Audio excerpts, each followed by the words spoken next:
Hooter की आवाज सुनाई दे रही है, हूटर की आवाज आ रही है। क्या है बड़ी खबर? सुबह 7 बजे से मतदान जारी है। 10 बजे की सबसे बड़ी खबर आपको बता रहे हैं, शांतिपूर्ण तरीके से मतदान लगातार चल रहा है और बूथों पर गजब का उत्साह नजर आ रहा है। और इस वक्त आपको बड़ी खबर बता रहे हैं, लोगों से न्यूज 18 की लगातार ये अपील है कि आप मतदान जरूर करें। पहले चरण का रिकॉर्ड तोड़ने की अपील भी लगातार हम आपसे कर रहे हैं। तो आपको इस वक्त की बड़ी खबर बताएं, जहां इस वक्त की बहुत बड़ी खबर आ रही है। सुबह 7 बजे से ही देखिए मतदान जारी है, शांतिपूर्ण तरीके से मतदान किया जा रहा है। और देखिए इस वक्त की बड़ी खबर, ललन सिंह के आवास पर सीएम नीतीश कुमार पहुंचे। दूसरे चरण की वोटिंग के दौरान ये मुलाकात बहुत अहम मानी जा रही है। इस वक्त की बहुत बड़ी खबर, सुबह 10 बजे की सबसे बड़ी खबर दर्शकों को बताएं, दूसरे चरण की वोटिंग की जानकारी ली है। इस वक्त की बड़ी खबर आपको बता रहे हैं, बिहार के मुख्यमंत्री नीतीश कुमार ललन सिंह के आवास पर पहुंचे हैं। सीएम नीतीश से जुड़ी ये बड़ी खबर आपको बता रहे हैं। बिल्कुल शुभी, देखिए के आवास पर सीएम नीतीश पहुंचे। रुचिका, बिल्कुल शुभी, तो नीतीश कुमार का ललन सिंह से मुलाकात और ये सीधी तस्वीर इस वक्त टीवी स्क्रीन पर आपको दिखा रहे हैं। और ये मुलाकात काफी अहम हो सकती है, क्योंकि देखिए आज दूसरे और अंतिम चरण का मतदान हो रहा है और ऐसे में ललन सिंह सीएम नीतीश कुमार से मिलने के लिए पहुंचे हैं। अब इसके क्या बातें होंगी, क्या मुलाकात में चर्चा की जाएगी, ये तो आने वाला वक्त बताएगा। लेकिन देखिए दूसरे चरण के वोटिंग के बीच में ही ललन सिंह और सीएम नीतीश कुमार की एक खास मुलाकात है और ये मुलाकात अब हर मायने में, खासकर राजनीतिक मायने में है। जानकारी के साथ न्यूज 18 संवाददाता आनंद अमृतराज हमारे साथ हैं। आनंद, बताइए कि आखिर ये मुलाकात किस सिलसिले में हुई होगी?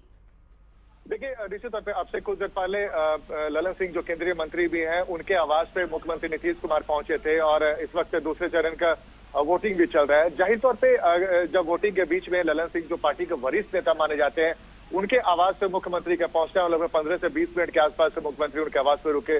जाहिर तौर पर इस दौरान जो हमारे सूत्र बता रहे हैं कि अभी जो वोटिंग चल रहा है उसको लेकर चर्चा हुई, वोटिंग के बाद की परिस्थितियों पर भी चर्चा हुई। लेकिन जाहिर तौर पे नीतीश कुमार का ललन सिंह के घर पे जाना और 15-20 मिनट रुकना इस मायने में महत्वपूर्ण है, क्योंकि 14 तारीख को चुनाव का परिणाम भी आना है। उसके पहले आज दूसरे चरण का वोटिंग भी चल रहा है। इस दौरान दोनों वरिष्ठ नेताओं की मुलाकात आने वाले राजनीति को लेकर भी किस तरह की संभावनाओं पर चर्चा हुई होगी? क्या अगर बिहार में फिर से नीतीश कुमार की सरकार बनती है, इस बात को आश्वस्त होते हुए नीतीश कुमार आगे की प्लानिंग कर रहे हैं, क्या ऐसी भी कोई संभावना है? देखिए, बिल्कुल आपको याद होगा कि आज सुबह में ही नीतीश कुमार ने जब एक्स पर पोस्ट किया था और उन्होंने कहा कि लोकतंत्र के इस महापर्व में ज़्यादा से ज़्यादा वोटर वोट डालने पहुंचे। और पहले चरण में भी जब चुनाव हुआ था उसके बाद भी उन्होंने खुशी जाहिर की थी कि ज़्यादा वोटिंग परसेंटेज बढ़ा है, महिलाओं की भागीदारी काफ़ी बढ़ी है। और उसके बाद आज सेकेंड चरण में जैसे चुनाव शुरू हुआ उसके बाद उन्होंने एक्स पर पोस्ट करके लोगों से ज़्यादा से ज़्यादा भागीदारी करने की बात कही। तो जाहिर तौर पर नीतीश कुमार सहित एनडीए के तमाम लोगों को ये भरोसा है कि इस बार भी एनडीए की सरकार बनेगी। लेकिन इसी दौरान जब वोटिंग चल रहा है और इस दौरान नीतीश कुमार ललन सिंह के आवास पर पहुंचते हैं, तो दोनों में चुनाव को लेकर जरूर चर्चा हुई होगी। इसके बाद जब परिणाम आएगा, उसके पहले की परिस्थितियाँ क्या होगी, उसके बाद की परिस्थितियाँ क्या होगी, कई महत्वपूर्ण बिंदुओं पर चर्चा होगी। लेकिन महत्वपूर्ण ये है कि नीतीश कुमार मुख्यमंत्री हैं और वो ललन सिंह के आवास पर पहुँचते हैं और लगभग दोनों बड़े नेताओं में 15-20 मिनट के आसपास की चर्चा हुई। यही बड़ी बात है कि नीतीश कुमार ललन सिंह के आवास पर पहुंचे हैं। ये मुलाकात है और ये मुलाकात इसलिए भी खास हो जाती है क्योंकि आज अंतिम चरण है, यानी कि आज दूसरा और अंतिम चरण है और अब मतगणना होगी, काउंटिंग का दिन है। आप नजर बना के रखिए, तमाम अपडेट आपसे लेंगे आनंद। तमाम जानकारी के लिए बहुत बहुत शुक्रिया। तो देखिए ये बड़ी खबर इस वक्त की आपको बता रहे थे हमारे संवाददाता आनंद, लगातार आप तक विस्तृत जानकारी पहुंचा रहे थे, बड़ी जानकारी आपको दे रहे हैं। बिल्कुल शुभी, और देखिए इसी बीच एक बड़ी खबर आपको बताएंगे। लेकिन आज मतदान का दूसरा और अंतिम चरण है और इसको लेकर के पूरी तैयारी कर ली गई है। ग्राउंड जीरो से भी हम लगातार आप तक अपडेट पहुंचा रहे हैं, वो तस्वीरें दिखा रहे हैं और लगातार अपने मतदाताओं से ये अपील भी कर रहे हैं कि आप पहले जाकर के सबसे पहले मतदान करें और फिर जलपान करें, क्योंकि मतदान, देखिए इस बीच एक बड़ी खबर, न्यूज 18 की खबर का बड़ा असर हुआ है। आपको इस वक्त की बड़ी खबर बता रहे हैं, सीतामढ़ी के दोनों बूथ पर मतदान शुरू कर दिया गया। तो बड़ी खबर आपको बताएं, जहां बूथ संख्या 233 और इसके साथ ही 293 पर जो ईवीएम खराब था उसे अब ठीक कर लिया गया है और फिर से मतदान की प्रक्रिया शुरू की गई है। तो न्यूज 18 की खबर का बड़ा असर हुआ है। शुभी, और ये बड़ी जानकारी आपको दे रहे हैं न्यूज 18 की खबर का असर। देखिए हमने पहले ही बताया था कि 2 बूथों पर लगातार ईवीएम मशीन में खराबी की। और देखिए इसी बीच आपको ये 5 तस्वीर दिखा रहे हैं। पहले मतदान, फिर जलपान की तस्वीर। महिला मतदाता, बुजुर्ग मतदाता, प्रवासी मतदाता, पुरुष मतदाता, युवा मतदाताओं की लंबी लंबी कतार आपको नजर आ रही होगी। और देखिए सबसे पहले और अच्छी सुखद बात यह रही कि सुबह 9 बजे का जब वोटिंग प्रतिशत आया तो वो भी हैरान कर देने वाला था। पहले फेज से भी ज्यादा 14.55% मतदान सुबह 9 बजे तक हो चुका है। और उम्मीद ये करते हैं हम, न्यूज़ 18 भी उम्मीद करता है और आपसे अपील भी करता है कि लगातार इस मतदान प्रतिशत में आप बढ़ोतरी करें। बिल्कुल शुक्रिया। देखिए बिहार में आज दूसरे चरण का मतदान चल रहा है। बिहार बीजेपी के अध्यक्ष दिलीप जायसवाल ने मंदिर में जाकर के पूजा अर्चना की और लोगों से बेहतर और विकसित बिहार के लिए वोट करने की अपील की। तो देखिए अलग अलग जगहों से आपको तस्वीरें तो दिखाई रहे हैं, लेकिन चुनाव और ये लोकतंत्र का महापर्व कहा जाता है। और दिलीप जायसवाल किस तरीके से मंदिर में पूजा अर्चना करते हुए नजर आ रहे हैं वो आपको इस वक्त टीवी स्क्रीन पर दिखा रहे हैं। और इसीलिए आपको बता दें कि आज का दिन किसी भी आम और खास के लिए बहुत ही बड़ा दिन है। क्या कुछ कह रहे हैं दिलीप जायसवाल, सबसे पहले आपको वो सुनाते हैं। बहुत ही अच्छा चारों तरफ माहौल है और विशेष करके महिलाएं भी सुबह सुबह सभी लोग सभी बूथ पर लाइन लगाए हुई हैं। लंबी लंबी लाइन सुबह ही लग गया है।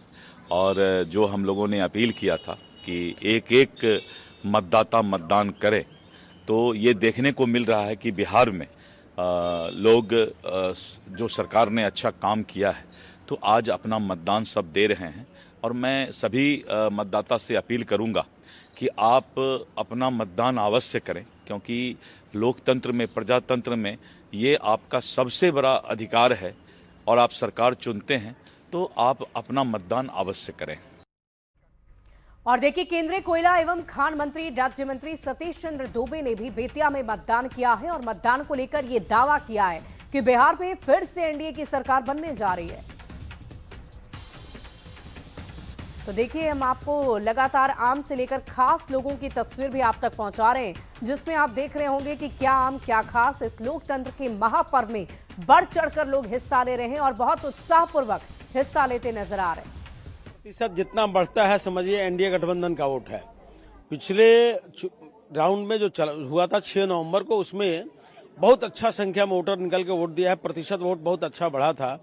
100% एनडीए गठबंधन, डबल इंजन की सरकार, निष्ठावान सरकार, कर्मशील सरकार स्थापित होने जा रही है। और देखिए ये तस्वीरें लगातार हम आप तक पहुंचा रहे हैं, आम से लेकर खास लोगों की बातें भी सुनवा रहे हैं और आपसे लगातार अपील कर रहे हैं कि आप इस लोकतंत्र के महापर्व में बढ़ चढ़कर हिस्सा जरूर लें। और इसी बीच वोटिंग प्रतिशत को लेकर एक अपडेट आ रही है, हमारी सहयोगी शिप्रा आप तक विस्तृत जानकारी पहुंचाएंगी।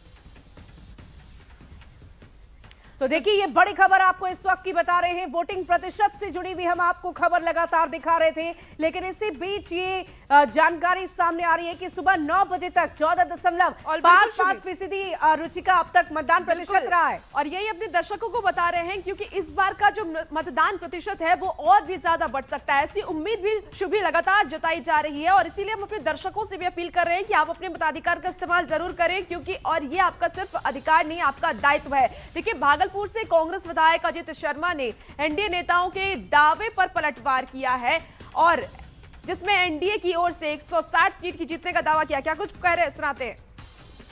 उनको पहले से खबर जनता कर दी है क्या जी, बोलते हैं कि 60 सीट आएगा। इस बार कुछ नहीं होगा, जो माहौल है आप भी घूम रहे होंगे, महागठबंधन की सरकार बनेगी, आपको बता दें, और बिहार का विकास होगा। वो लोग बोलने में बोलते रहते हैं। आदरणीय नरेंद्र मोदी जी ने 2014 में क्या बोला था, 2 करोड़ युवकों को प्रत्येक वर्ष रोजगार देंगे, एक भी रोजगार दिया क्या? इसलिए बोलना और करने में फर्क है। अभी जब चुनाव आया तो 400 पेंशन से महिलाओं का 1100 कर देते हैं।